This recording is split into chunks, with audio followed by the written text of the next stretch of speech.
बहुत समय पहले की बात है। एक गांव में सीमा अपने पति रामू और 2 बेटे के साथ एक छोटे से मिट्टी के घर में रहती थी। सीमा के अच्छे खान पान न होने की वजह से सीमा की तबीयत बहुत ज्यादा बिगड़ने लगी। माँ, तुम्हें क्या हो गया है? तुम चुप क्यों हो माँ? बोलो ना माँ, कुछ तो कहो। अरे मेरे लाल, मुझे कुछ नहीं हुआ है। तुम बिल्कुल चिंता मत करो, मैं बहुत जल्द ठीक हो जाऊंगी। हाँ माँ, तुम बिल्कुल ठीक हो जाओगी। यश भैया, आप बिल्कुल चिंता मत करो, माँ को कुछ भी नहीं हुआ है। माँ बिल्कुल ठीक है। रामू अपने दोनों बेटों की बातें चुपचाप सुनते जा रहा था। अपने बेटों की यह सब बात सुनकर रामू की आंखों में आंसू आ गए। ऐसा ही कुछ दिन तक चलता रहा और एक दिन सीमा की तबीयत बहुत ज्यादा खराब हो गई, जिसके कारण सीमा की मृत्यु हो गई, जिससे रामू को बहुत दुख हुआ और बेचारे सीमा के दोनों बच्चे दिन रात रोते रहते थे अपनी माँ के लिए। और एक दिन रामू अपने बेटों से बोला, अरे बेटा, इस तरह रोने से काम नहीं चलेगा। जो भगवान को मंजूर था होना तो वही था। तुम्हारी माँ हमेशा तुम दोनों की खुशी की कामना करती थी। सोचो, अगर आज वह तुम दोनों को ऐसी दिखती तो कितना बुरा लगता। वह भी चाहती कि तुम दोनों मुस्कुराते रहो, खुश रहो। जीवन में कठिन समय आते हैं जिन्हें हम समझ नहीं पाते, लेकिन हमें आगे बढ़ना होता है। वह तुम्हारे अंदर हमेशा जीवित रहेंगी। अपने गम को समेटकर उसकी यादों को प्यार से अपने दिल में बसाओ। धीरे धीरे सब ठीक हो जाएगा। रामू अपने दोनों बेटों को बहुत समझाया, लेकिन वे दोनों अपनी माँ की याद में दिन रात रोते रहते थे और हमेशा उदास होकर बैठे रहते थे। और फिर एक दिन रामू के दोस्त ने उसकी सलाह दी। अरे भाई रामू, मुझे लगता है कि तुमको दूसरी शादी कर लेनी चाहिए। अगर तुम दूसरी शादी कर लोगे तो तुम्हारे दोनों बेटों को एक नई माँ मिल जाएगी, जिससे तुम तीनों का जीवन खुशहाल हो जाएगा। तुम सही कहते हो। अगर मैं दूसरी शादी कर लूंगा तो यश और अमित को अपनी माँ की बहुत कम याद आएगी। जब से उनकी माँ इस दुनिया से गई है, उन दोनों ने रो रो कर अपना बुरा हाल कर लिया है। लोग ना कुछ कहते हैं ना कुछ पीते हैं, बस दिन रात रोते ही रहते हैं। फिर रामू ने दूसरी शादी करने का फैसला कर लिया। लोगों ने उसे बहुत ही सुंदर लड़कियों के नाम बताए, लेकिन उसे कोई भी पसंद नहीं आई। फिर उसने बिंदु नाम की विधवा औरत से शादी कर ली। उस औरत का एक लड़का भी था जिसका नाम धीरज था। रामू ने सोचा था कि यह विधवा औरत माँ का दर्द समझती है, लेकिन रामू की यह सबसे बड़ी भूल थी, क्योंकि उसकी दूसरी पत्नी बहुत ही चालाक निकली। कुछ दिनों बाद उसने यश और अमित के साथ बुरा बर्ताव करना शुरू कर दिया। वह यश और अमित से सारा दिन काम करवाती और एक पल के लिए भी उसे खाली नहीं बैठने देती थी।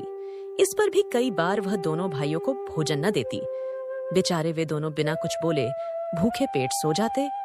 फिर एक दिन रामू अपनी पत्नी से कहता है, बिंदु, मैं किसी जरूरी काम से शहर जा रहा हूँ। करीब 15 दिन बाद लौटूंगा। तुम दोनों बच्चों का और घर का अच्छे से ध्यान रखना। मैं बहुत जल्द आ जाऊंगा। ठीक है जी, तुम बिल्कुल भी चिंता मत करो, मैं सब कुछ अच्छे से संभाल लूंगी। लेकिन तुम जल्दी लौटने की कोशिश करना और मेरे लिए शहर से कुछ लाना जरूर। मैं कोशिश करूंगा कि जल्दी लौट सकूं। तुम मेरा जरूरी सामान बांध दो। मैं कल सवेरे ही निकलूंगा ताकि समय पर पहुंच सकूं। फिर अगले दिन रामू शहर के लिए निकल जाता है।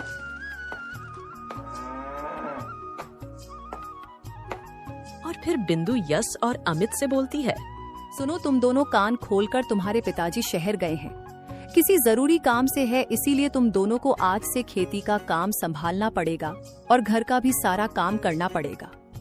और हाँ, कल सुबह होते ही तुम दोनों खेत पर निकल जाना। लेकिन माँ, हम दोनों को खेती का काम नहीं आता, फिर हम दोनों खेती कैसे करेंगे? अरे मेरे को तुम दोनों अपनी माँ मत बोलो। तुम्हारी माँ तो कुछ दिन पहले ही चल बसी और मुझ पर बोझ डालकर चली गई। माँ, तुम ये क्या कह रही हो? सौतेली ही सही, लेकिन आप हम दोनों की माँ हो। हम भी तुम्हारे बेटे धीरज के जैसे ही हैं।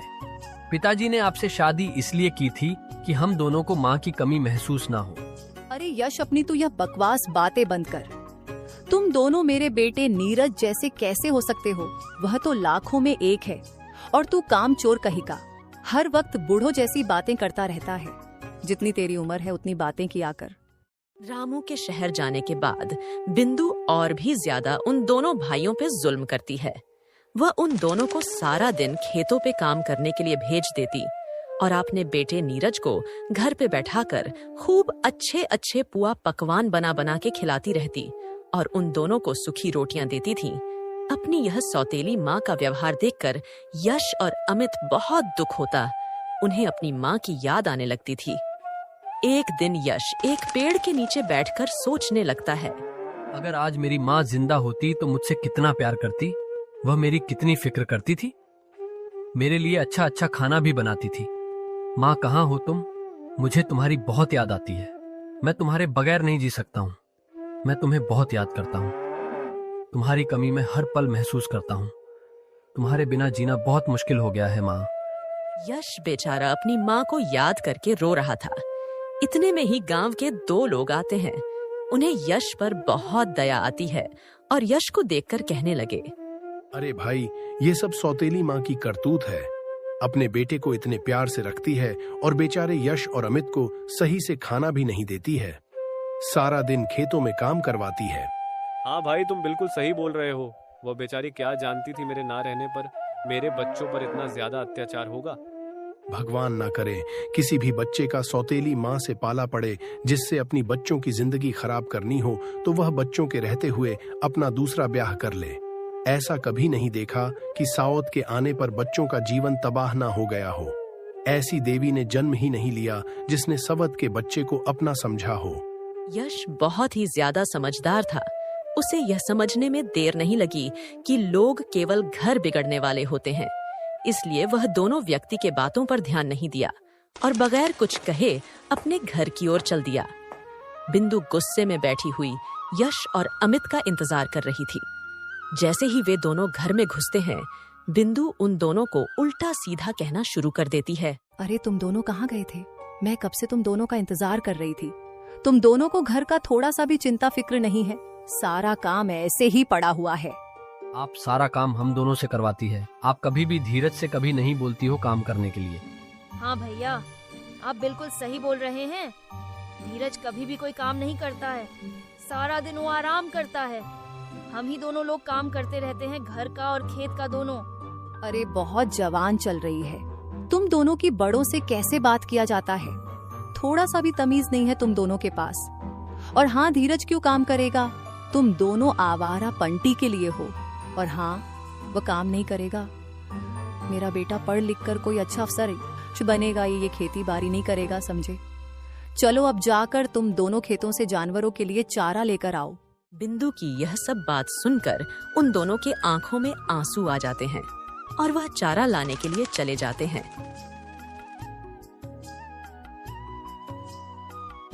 हे भगवान, इन दोनों ने मेरी नाक में दम करके रखा है। अगर यह दोनों घर में रहे तो मेरा जीना हराम कर देंगे और जमीन जय जाट का आधा हिस्सा इन दोनों को देना पड़ेगा। एक काम करती हूँ, इन दोनों पर चोरी का इल्जाम लगा देती हूँ, फिर इन दोनों को घर से निकलवा दूंगी। उसके बाद सारा जमीन और जायदाद मेरे बेटे धीरज का होगा। अगले दिन बिंदु अपनी बचपन की सहेली कुंती को बुलाती है। बिंदु कुंती से कोई बात नहीं छपती थी। उसे अपने घर की सभी बात बता दिया करती थी। उसे कुंती पर बहुत विश्वास था, इसीलिए वह अपना और यश की माता का सारा सोना एक पोटली में बांधकर कुंती को दे देती है और उसे कहती है, अरे बहन कुंती, मैं तुम पर बहुत विश्वास करती हूँ, इसलिए तुम्हें यह सोना रखने के लिए दे रही हूँ। तुम इसको संभाल कर रखना और जब मैं तुमसे मांगू तो मुझे वापस कर देना। तुम चिंता ना करो बहन, मैं इसे संभाल कर रखूंगी। लेकिन यह सोना तुम मेरे पास क्यों रख रही हो? दरअसल मैं यश और अमित को घर से भगाना चाहती हूँ। अगर वह यहाँ रहेगा तो जमीन जायदाद का आधा हिस्सा उन दोनों को मिल जाएगा। मैं उन दोनों पर गहने चुराने का आरोप लगाऊंगी, फिर उन दोनों को घर से भगा दूंगी। लेकिन तुम सही नहीं कर रही हो बिंदु। वह बेचारे बिन माँ के बच्चे हैं। वह दोनों कितने मासूम हैं। वह यह इल्जाम कैसे सह पाएंगे? अभी तुम उन दोनों को जानती नहीं हो। वह दोनों बहुत ही चालू लड़के हैं। उन दोनों से ज्यादा निकम्मा लड़का मैंने आज तक नहीं देखा है। उन दोनों की जवान कैंची की तरह चलती है और घर का कोई काम नहीं करते हैं। सारा दिन आवारा की तरह इधर उधर घूमते फिरते रहते हैं और मोहल्ले वालों से मेरी चुगली करते फिरता है कि मेरी माँ मुझे खाने पीने को नहीं देती और हमेशा हम दोनों को मारते डांटती रहती है।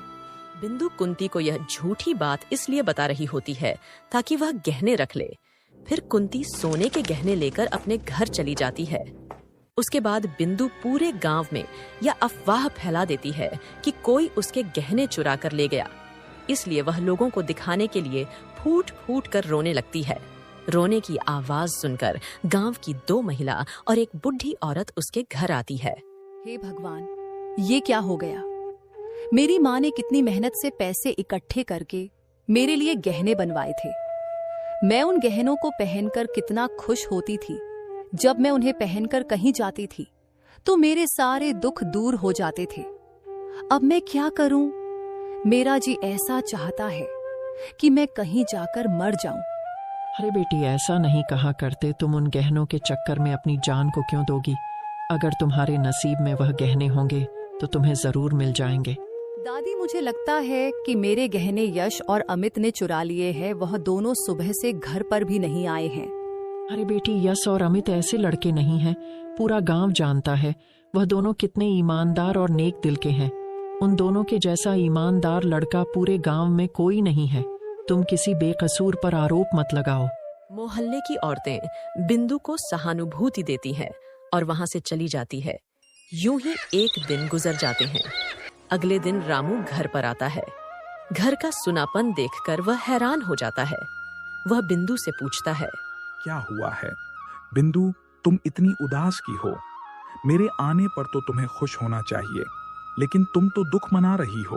अजी देखिए ना, किसी ने मेरे सारे गहने चुरा लिए और तुम्हारी पहली पत्नी के भी।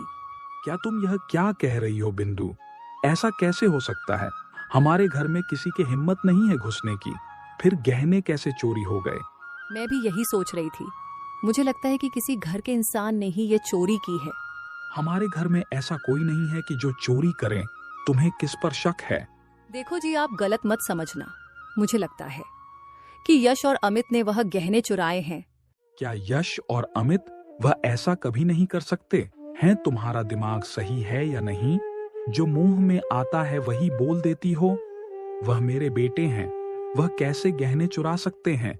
मैं यह कभी नहीं मान सकता हूँ।